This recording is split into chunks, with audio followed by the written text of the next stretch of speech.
The morning air was thick with mist, the kind that blurred the edges of the world and made everything seem distant, almost unreal. A bus, gleaming in the first pale rays of dawn, rumbled slowly down the training compound's gravel path, its doors swinging closed as one lone figure sprinted toward it, her boots kicking up small clouds of dust. She was a silhouette of urgency, every movement precise yet desperate, but no one noticed the quiet determination etched across her face.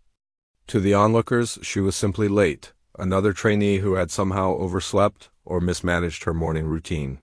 Whispers began to ripple through the ranks.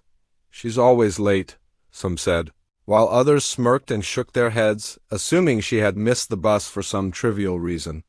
They had no idea the truth, the reason her pace was frantic, why her breaths came in sharp, controlled bursts, was far from ordinary.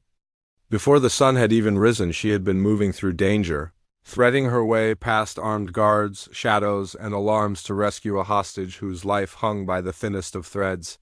While everyone else slept or prepared for routine drills, she had been performing a mission that demanded courage, focus, and instinct honed over years in the field, and it was that same mission that now made her appear, superficially, late. The contrast between their assumptions and the reality of her actions was stark, but invisible to anyone standing too far away to see the weight she carried. As she raced along the gravel path, her mind replayed the early hours of the extraction mission, the calculated movements she had made, and the split-second decisions that had kept both her and the hostage alive. Every heartbeat was still in sync with the tension of that operation, the quiet observation, the measured steps, the silent commands issued to herself as if rehearsing the impossible. She didn't glance at the bus or at the approaching instructors. She didn't need approval, and she didn't seek recognition. Her world was still rooted in the reality she had just emerged from, a world where a single misstep could have meant disaster. To her, training could wait, lives could not. And yet, as the bus doors closed and the final engine note faded into the distance, she knew that her peers would only see what they wanted to see, a trainee who had missed the bus. They would not see the courage, the planning, or the risk she had embraced in the cold, pre-dawn hours. What they failed to understand was that heroism often happens in silence, in moments unseen, and in her case before anyone else had even begun their day. Today she would arrive at training not just with physical exhaustion, but with an invisible victory, the rescue of a life, a mission accomplished, and a quiet proof that being late to the surface sometimes meant being first where it truly mattered. She moved through the shadows before dawn, every step calculated, silent, precise. The world around her was still, but her mind was alive with the rhythm of danger, each heartbeat a metronome guiding her movements. Her mission had begun hours before the training bus even started its rounds, in a neighborhood that had been carefully surveilled, mapped, and assessed for weeks. A hostage had been captured, hidden in a fortified location, surrounded by men who would not hesitate to end a life for the slightest provocation. She didn't hesitate either. Gear strapped tight, weapons checked, her eyes swept every angle, every possible exit. Every noise, from the creak of a floorboard to the distant bark of a dog, was catalogued and assessed. She relied on instinct sharpened over countless operations, but also on something quieter, calm, measured focus that made the chaos around her seem almost manageable. When she finally reached the target location, she didn't hesitate. She neutralized threats with surgical precision, her movements a blend of stealth and speed. The hostage, weak but conscious, clung to her instructions as she guided them through a labyrinth of corridors and alleys. Time was critical. The operation demanded perfection, yet she moved with the confidence of someone who had rehearsed every detail in her mind 1,000 times. When the last lock clicked open, when the last guard was subdued or bypassed, she exhaled only slightly, her body still poised, her mind already anticipating the extraction route. Dawn's first light would soon touch the city streets, but she had already accomplished what most would deem impossible before breakfast. And in that early invisible victory there was no cheering, no recognition, only the quiet satisfaction that she had done what needed to be done, and that a life was saved because she refused to fail. By the time the sun's first rays broke across the horizon, she was already racing toward the training compound. Every muscle ached, every movement still precise despite the fatigue that tugged at her body. She knew the bus was scheduled to arrive moments after her usual time, and she knew that anyone observing would assume she was simply late. Her uniform was disheveled, hair damp with sweat, and yet her posture remained controlled. Her mind, however, was replaying the extraction, analyzing decisions, threats neutralized, and the silent gratitude in the eyes of the rescued hostage. She didn't seek acknowledgement, she never had.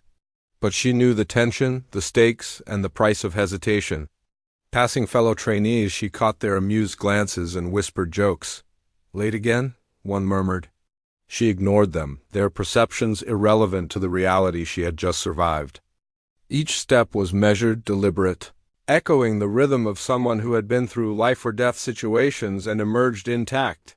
The bus pulled away just as she reached the gate, doors closing with a finality that would have frustrated any ordinary trainee, yet she wasn't frustrated. The extraction had been flawless. The mission complete. Being late to training didn't matter. What mattered was the life she had saved, the operation she had executed with quiet excellence, and the knowledge that she had already done more before sunrise than most would ever face in a lifetime. Today, her lateness was a story only she could fully understand. Once inside the compound, the classroom and training grounds offered a strange contrast to the chaos of the mission she had just completed. Trainees were stretching, joking, warming up, unaware of the invisible war waged just hours earlier. The instructors, oblivious, were ready to start drills, marksmanship tests, and physical endurance exercises. She moved through them silently, her gear reset. Her uniform appearing ordinary, yet every step carried the weight of experience. Even in her quiet demeanor, there was an aura of command, a subtle presence that made others subconsciously give her space. Her mind, however, remained tethered to the early hours, the map of the building, the placement of guards, the timing of alarms, the silent calculations that had saved a life. The trainees whispered about her lateness, the missed bus, the supposed distraction that caused it. None of them guessed the truth. To her, training was secondary. The memory of her successful extraction played on a loop, a quiet affirmation that courage often happens in obscurity. Even when engaged in routine exercises, she could analyze risk, anticipate threats, and project a strategy that most had never experienced. She approached drills with precision, treating each movement as if it could be a simulation of real danger, because in her mind it often was. In the moments when she glanced at instructors or fellow trainees, she carried no resentment, only focus. Their jokes and sideways glances fell flat against the reality she had just endured. The contrast between mundane routine and life-or-death experience sharpened her senses, reminding her that the quietest victories often remain invisible to the untrained eye. By mid-morning, the story of her lateness had become the topic of whispers, but she remained composed, untouchable by assumptions. Her earlier mission had left its imprint not in bruises or bandages, but in the subtle mastery of timing, awareness, and silent authority. When instructors called her forward for exercises, she moved with controlled efficiency, demonstrating skills honed in the crucible of real operations, not just textbooks or drills. Every hand movement, every tactical maneuver carried the weight of someone who had been tested under pressure far beyond these walls. The trainees noticed, some grudgingly impressed, others in quiet awe, yet none could comprehend the magnitude of what she had accomplished before even setting foot in the training room. Her mind continued to replay extraction scenarios, refining movements, considering alternate paths, anticipating contingencies, and optimizing strategy in real time. Lunch passed and drills continued, but she remained a quiet force, her body present, her experience unspoken yet unmistakable. By the end of the day, even instructors began to sense that her lateness and quiet demeanor were deceptive, that she carried lessons that no lecture or simulation could teach. The truth was simple. She had survived real danger, saved a life, and now moved among trainees who could never fully grasp the invisible weight of her achievements. And as the sun dipped low, casting long shadows across the compound, she walked past everyone. Unnoticed in appearance, but extraordinary in reality, a silent testament to courage, skill, and unwavering focus. The final hours of training became a study in contrasts. the routine exercises of the compound juxtaposed with the memory of pre-dawn peril. She led no one by title, yet her presence influenced those around her. Every decision, every glance, every subtle adjustment of posture conveyed control born from experience. Trainees unconsciously mirrored her movements, adjusting timing, pace, and approach without realizing it. When instructors asked for reflections, she spoke sparingly, her words deliberate, weighted, and instructive. They were not tales of heroism, but of precision, awareness, and methodology lessons gleaned from the field, unseen yet critical. The extraction mission still played in her mind as she guided her body through exercises, a quiet reminder that life and training intersect only rarely, and mastery comes from surviving when no one is watching. As the compound emptied and daylight waned, she collected her gear, prepared for departure, and walked the path home, carrying nothing visible but the calm confidence of someone who had faced the impossible and emerged victorious. To the outside world, she had simply missed the bus. But in truth, she had already run further, moved faster, and achieved more than anyone around her could imagine. Her story, quiet and unseen, was the one that mattered most. As the day ended and the training compound grew quiet, she stood alone for a moment, letting the sunlight warm her tired body. The whispers about her lateness had faded, replaced by a subtle respect she didn't seek or acknowledge. She had missed the bus, yes, but only because she had been where it mattered most, facing danger when others slept, saving a life that no one else even knew was at risk.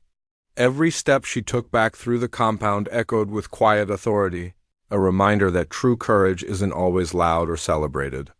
The trainees and instructors, now aware of her skill and composure, glanced her way with newfound admiration, yet she remained unfazed, her mind already processing the lessons of the morning and the extraction she had executed flawlessly. Her uniform bore no visible scars, but every movement carried the weight of experience. Every glance spoke of a life lived in high-stakes precision. Outside, the streets were calm, unaware of the invisible battle fought before dawn.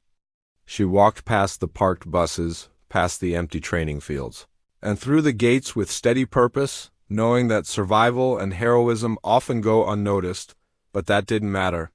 The life she saved, the mission she completed, and the mastery she displayed were proof enough of her quiet strength. And as the sun dipped lower, casting long shadows behind her, one truth remained clear.